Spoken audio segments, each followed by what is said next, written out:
All right, so today we're going to start talking about the mole. This is a unit that we're going to use for pretty much forever in this class, so it's important that we introduce it and everybody gets comfortable with it right away.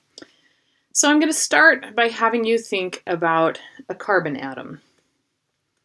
Just one carbon atom, okay?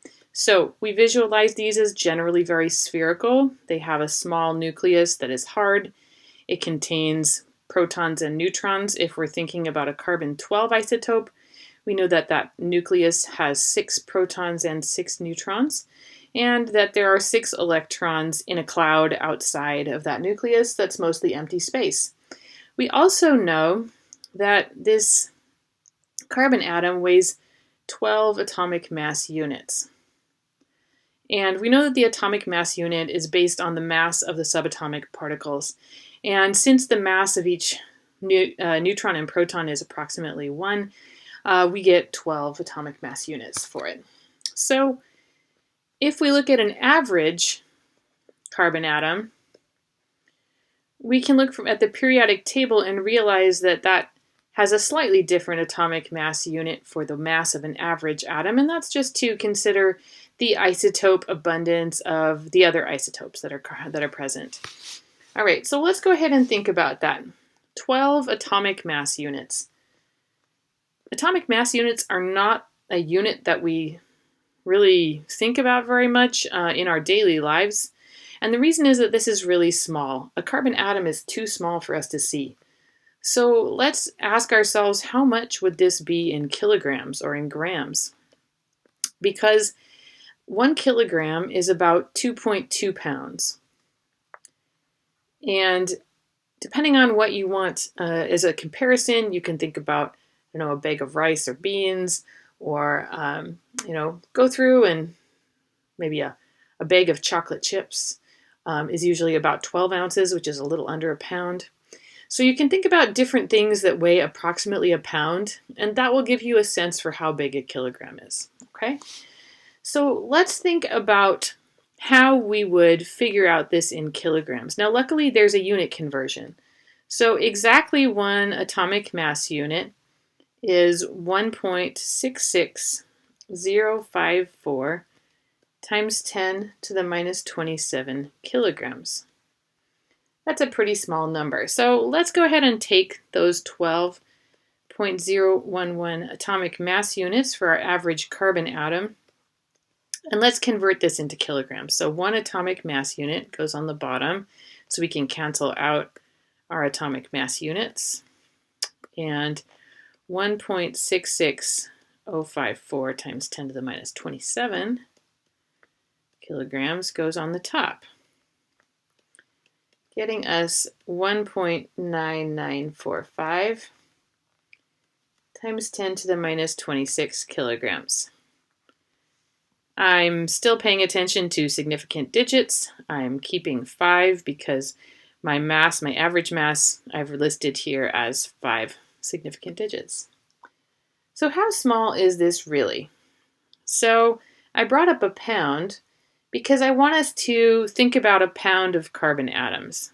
Okay, 1 pound, we'll give ourselves some significant digits, at least 2. So 1.0 pounds, let's convert that into kilograms. We know that there's 2.2 pounds in a kilogram. And we have in 1 carbon atom, the mass of 1 carbon atom is 1.9945 times 10 to the minus 26 kilograms. So if we divide a pound by the mass of 1 carbon atom, this is going to get us the number of carbon atoms in 1 pound of carbon. Right? So get ready for it. It's going to be a big number.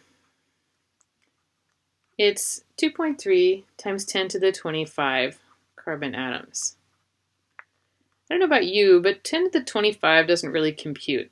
I mean, if I start putting zeros in, I'm going to lose track of these pretty fast. Let's see, 3, 6, 9, 12, 15, 18, 21, 22, 23, 24, 25. Okay, so this is how many atoms there are. That's a lot of zeros in here. Okay, so how big is this really? My brain doesn't really want to compute what 10.3 times 10 to the 25 is like. So let's think about some numbers that we think are big. I don't know about you, but I think $1 million is big. All right, so that's 1,000, that's $1 million. $1 million. So let's imagine that you have this many dollars, 2.3 times 10 to the 25 dollars. Obviously, that's really big. So how big is that? Now, let's imagine that you have this 2.3 times 10 to the 23 dollars, and you go back in time to the beginning of the universe, which is, most people calculate to be 13 billion years. 13.7 is what the internet told me.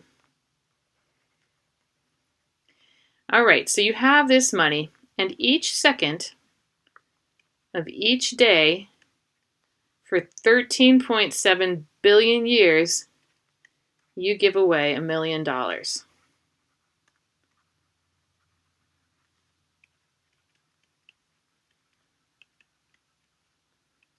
So here's the question. Have you run out of money when you get up to 2020? Let's do this calculation. How are we going to do this? Okay, first we have to figure out how many seconds there are. That's just a unit conversion, no problem. So 13.7 billion, see that's 1,000 million billion years. All right, in 1 year, we have 365, we'll call it 0.25 days, because it's really a little bit more than 365. And in each day, we have 24 hours. And in each hour, we have 60 minutes. And in each minute, we have 60 seconds. So if we calculate all those through, we're going to get 4.32 times 10 to the 17 seconds. Okay, so you're giving away $1 million per second. So we're going to multiply that times 4.32 times 10 to the 17 seconds. And let's see how many dollars you've given away. Go ahead and do that calculation. I think you're going to find that we have 4.32 times 10 to the $23 that you've given away. Now let's look at what you started with. You started with 2.3 times 10 to the $25. So you have given away money up to, let's see, 23 is right here. You've given away dollars that are in this decimal place.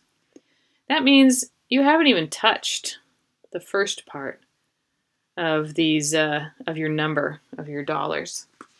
So you can keep giving away $1 million a second for another 13.7 billion years, and you aren't even starting to run out of money. That's how big a mole is. A mole is a humongous number. 1 mole is, sorry, I just kind of segued there.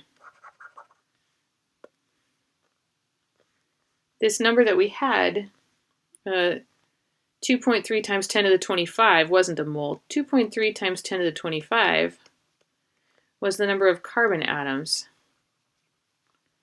in 1 pound. Okay, but the reason why I am illustrating how big this number is, 1 pound of stuff is not very much. It's the amount of something you can hold in one hand without any difficulty at all. So we have a lot of atoms, even in a relatively small amount of stuff. And this number of atoms makes it a little awkward to deal with. In addition, of course, we don't go into lab and count atoms, right? We count things in pounds or in grams or in kilograms or whatever, in ounces. So we needed a scaling factor. to talk about numbers of atoms. And that scaling factor is 1 mole. And 1 mole is defined as 6.022 times 10 to the 23rd things. 1 mole is sort of analogous to a dozen. We know that a dozen means 12 things. We can have 12 eggs, which is very standard. We can also have 12 cans of soda. We can have 12 potatoes. We can have 12 cars. We can have 12 of anything. And the same thing is true about a mole. We can have 6.022 times 10 to the 23 carbon atoms. We can have 6.022 times 10 to the 23 oxygen molecules. We can have 6.022 times 10 to the 23, I'm just going to start saying a mole. We can have a mole of yoga balls. We can have a mole of mosquitoes. It doesn't matter. Anything can be counted. It's just that most things are not so abundant that we need a mole. You know, we don't have a mole of yoga balls. That would be way too many yoga balls. Even if everybody wanted a yoga ball, it would be just way too many. It would fill up all the space that we have. So we need this scaling factor so that we can deal with really, really tiny things like atoms, like electrons, like particles of light that we're going to talk about in a while. But this is also kind of an awkward number to think about in terms of, where the heck did this number come from? So when we are looking at the periodic table, turns out somebody was thinking ahead when they decided how big a mole needed to be. Remember how we said that an average carbon atom has a mass of 12.011 atomic mass units? Well, somebody decided, hey, you know what? Let's take carbon 12, and let's take exactly 12 grams, however many zeros you want, exactly 12 grams of carbon 12 atoms. So you weigh out 12 grams. This is something you can do on a balance, so no problem. And then you're going to count. Of course, nobody actually counted all of these. They estimated how many this was. But it turns out that there are 6.022 times 10 to the 23 carbon 12 atoms in 12 grams exactly of carbon 12. So that means that 12 grams of carbon 12 is 1 mole of atoms, of carbon 12 atoms. So now we can use this number that's on the periodic table for the average mass, 12.011 atomic mass units, is the weight of an average carbon 12 isotope. And we don't need a new number. 12.011 grams is equal to 1 mole, 1.000, how many zeros you want,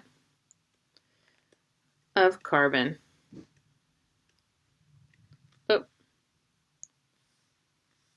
I just made a mistake there. It's the weight of a carbon, an average carbon, not a carbon 12 isotope. Okay, so this means that we can use the numbers on the periodic table interchangeably. They say 12.011, that's the mass in atomic mass units of one atom. And it says 12.011, it's really 12.011 grams per mole of carbon atoms. And when you use the number on the periodic table, it is really, really, really, really important that you do not forget the per mole part, okay? So don't drop the per mole. Don't tell me that the mass of carbon is 12.011 grams. It's only true if you have exactly 1 mole. The mass of 1 mole of carbon, yes, is 12.011 grams. But what about the mass of 2 moles of carbon? Well, if the mass of 1 mole of carbon is 12.011 grams per mole, and we have 2 moles, 0.0000, so you don't get mad about my significant digits, then it's going to be 24.022 grams. And 24.022 grams is the mass of 2 moles of carbon. So mass, remember, mass is extensive.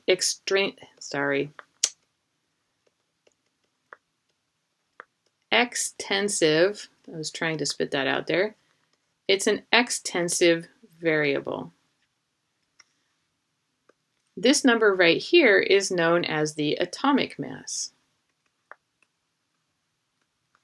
Atomic mass is an intensive variable. All carbon has the atomic mass of 12.011 grams per mole. When you multiply by moles, then you get mass, and now it's extensive again. If you just are looking at the atomic mass itself, that's an intensive variable. All right, so let's do some practice problems. Make sure we're feeling really confident about it.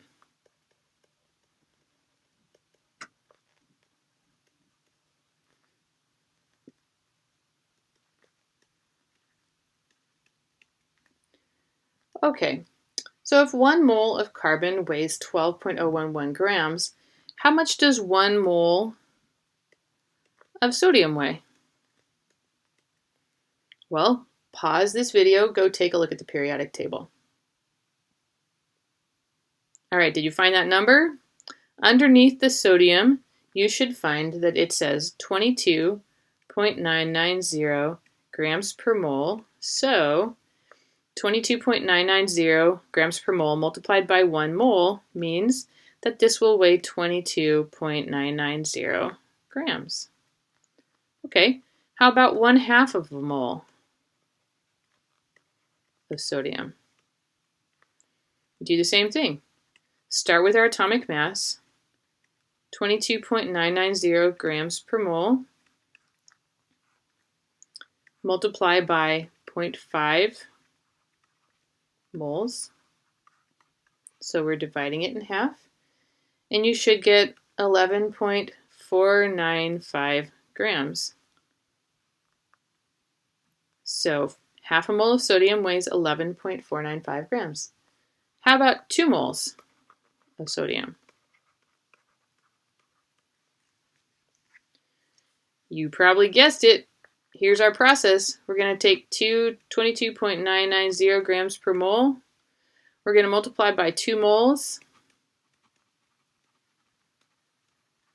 And we're going to get 45.980 grams. So whatever amount in moles that we want to get, you can get it just by looking at the atomic mass and multiplying it by the number of moles. The same thing is true if somebody says, I have 18.5 grams of, let's go with silver. How many moles is it?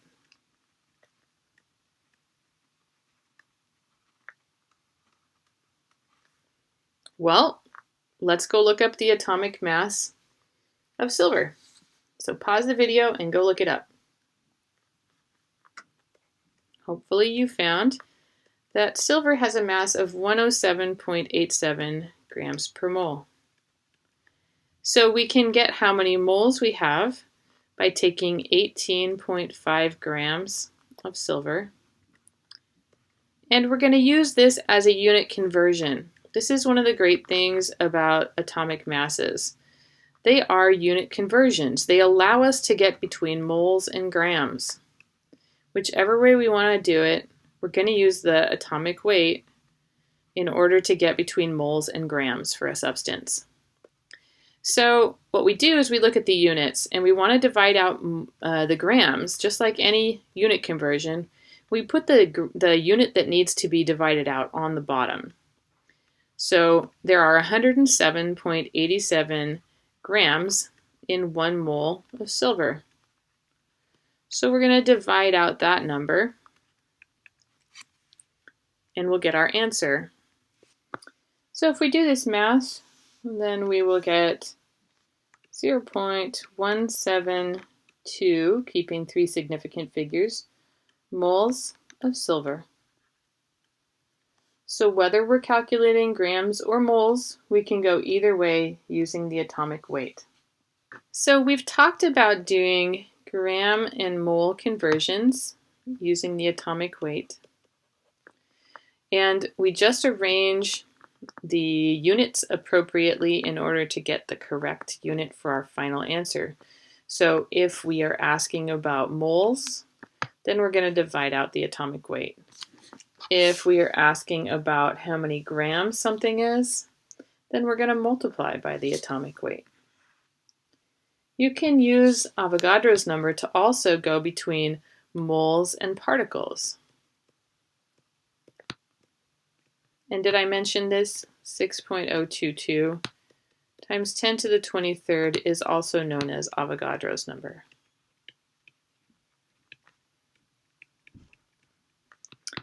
So the symbol for that is often N sub A. Okay, so we can use Avogadro's number because we have, this is the number of things per 1 mole. This makes yet another unit conversion. Let's take an illustration. We just found that in 18.5 grams of silver, we have 0.72 moles of silver. So if we have 0.72 moles of silver, how many atoms of silver is that?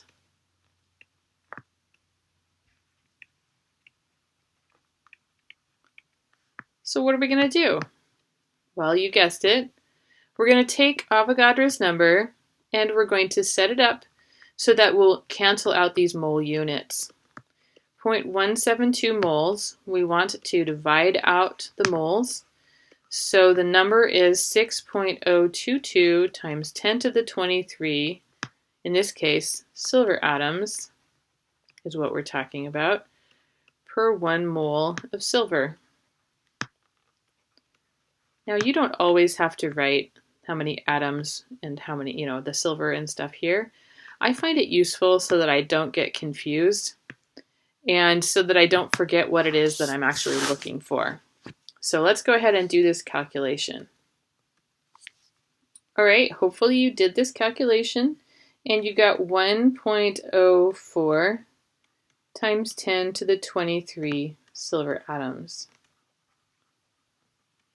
I'm not going to ask you to do this calculation very often because I don't usually find it all that helpful to calculate how many atoms there are in things.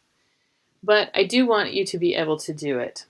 So we will have some practice problems doing this kind of a calculation on our next worksheet.